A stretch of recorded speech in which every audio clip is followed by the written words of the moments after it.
I was on Hypebeast and kind of clicked onto this story, and it's worth mentioning. Leia McSweeney of Married to the Mob, as this is getting posted, is in litigation right now with Supreme, and they're suing her for $10 million for trademark infringement for a graphic she did quite a while ago. So if everybody knows who Supreme is, first of all, if you're watching my channel about streetwear and you don't know who Supreme is, or A-Life, or I can name a ton of classic brands. I have the link to the article below, and I just want to say this because I've worked at multiple brands.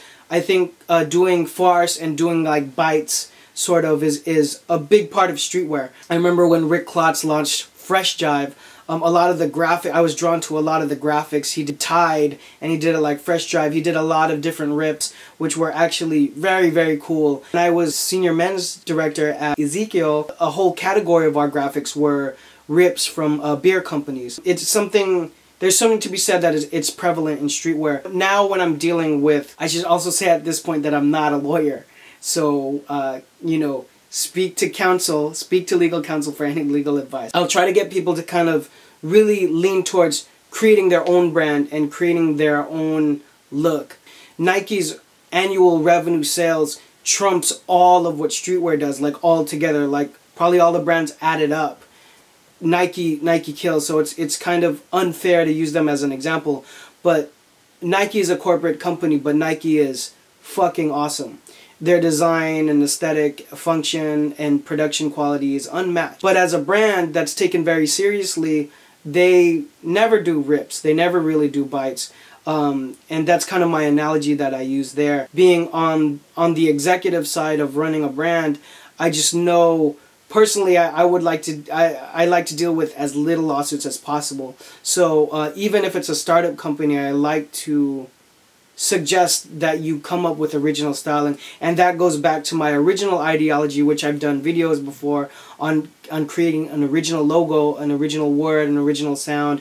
Also for the same reason is you don't want to put the money, time, and energy into building a brand just to find out that someone has grounds to sue you for any of that, because not only does it reverse all that work you did, you might owe them money. I think this incident with Leia and Married to the Mob is unfortunate, because I definitely have respect for her brand. I think her brand and Hell's Bells definitely are milestone brands for women in streetwear. Obviously, that, you know, Supreme, you know, I don't need to say anything about Supreme. So I actually don't lie on either side of this. I think Supreme could win the lawsuit. It's a open and shut case. But really what people are kind of talking about on the blogs is how effed up it is, and if it's wrong. And that's one side of the coin, but on the legal side of the coin, they can totally sue you for that. So for any of my upstart companies and brands, I always err on the side of caution. Now you might be like, fuck it. If your small brand grows big, and if it gets acquired by another company, this is definitely a situation that could come down the line later and come in and bite you and risk the business, the livelihood of everything involved with the company. So one design choice like that can have huge repercussions. Just something I want you guys to think about and worth making a video for. You have questions, comments to add, anything you already know, drop it below. Thanks for watching as always, and you better be following me on Instagram. It's @JohnPhenom. Peace.